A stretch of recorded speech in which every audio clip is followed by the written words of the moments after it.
No livro de Números, capítulo 13 e 14, ali nós que conhecemos a palavra, vamos lembrar do episódio onde Moisés envia seus espias para averiguar, fazer uma verificação da terra que Deus havia prometido, e ao retorno esses espias trazem relatório. 10 deles trazem um relatório negativo e 2 deles, sendo Josué e Caleb, trazem um relatório positivo. O relatório da maioria gera naquele povo uma crise de incredulidade. A fé daquele povo é abalada, mesmo sabendo que se tratava de uma promessa de Deus. E por que eu estou falando sobre esse texto?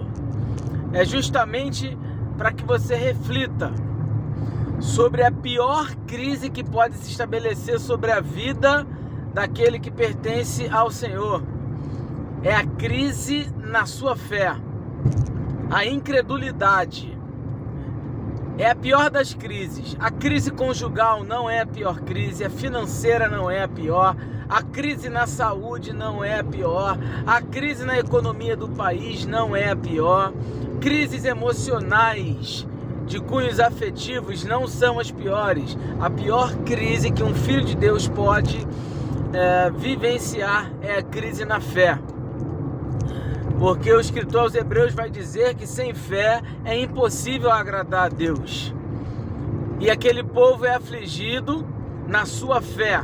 E 2 daqueles homens, Josué e Caleb, se mantêm firmes com a sua fé em Deus e na promessa que Deus havia feito.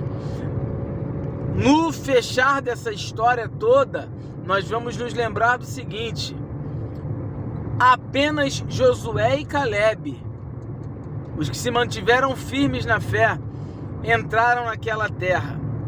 Tamanha seriedade que é uma crise na fé que gera incredulidade, que gera dúvida sobre aquilo que Deus falou a respeito do caráter de Deus.